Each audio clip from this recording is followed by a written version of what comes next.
Hi, Westies.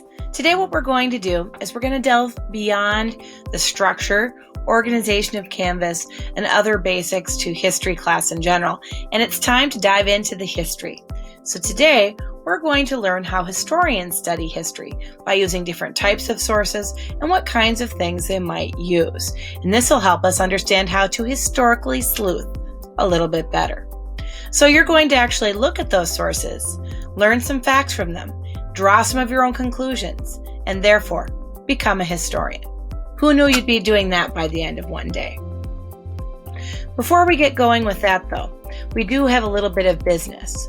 We do need to turn in our intro Padlet so Ms. Spears, Ms. Myers, and myself can start studying them and learning more about you. Now that you've shared your Padlet link with your history teacher, it's time to go ahead and download the materials that we need for today. Download How Historians Study History, the Gold Rush PDF worksheet into Notability, and download How Historians Study History, the Gold Rush into iBooks. Be sure, of course, to use split screen if you want to make it easier to complete the assignment. Now that you've downloaded all the needed materials, I want to remind you of what you're doing. So let's take a look at the worksheet. Basically, what it does is it has you think about things as you go. So the first chapter is about understanding what a primary and secondary source is and the difference. The second chapter is a collection of 4 different sources. You're going to decide if each source is primary or secondary and circle it. Then you're going to describe what you learned about the gold rush from that section. Try to add at least 3 bullet points for each source, please. And don't worry about trying to hit all of the who, what, when, where, how, whys for each source. Then you're going to come up with conclusions. So you're going to look at your facts and decide what those facts can tell us about life during the gold rush. Let me give you an example.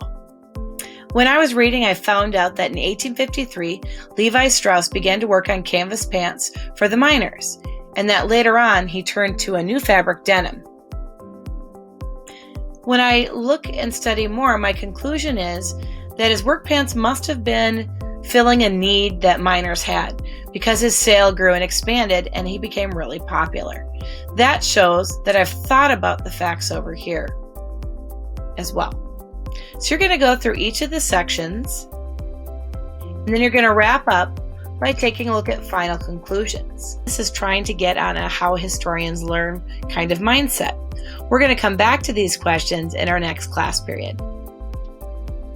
When you're done with the worksheet today, you're going to upload the completed worksheet either by using the link here or by the method we used before from Notability, which is usually simpler for kids.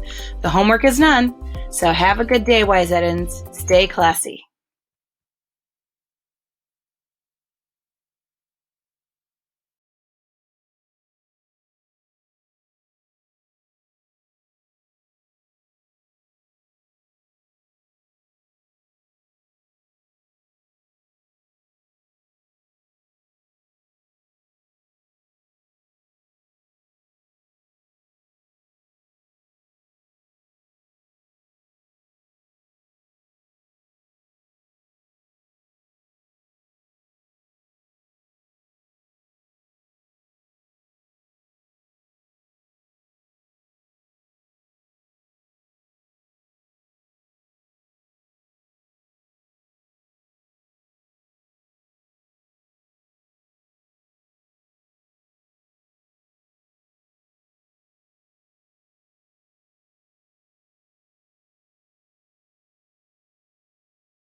Have a good day, scholars.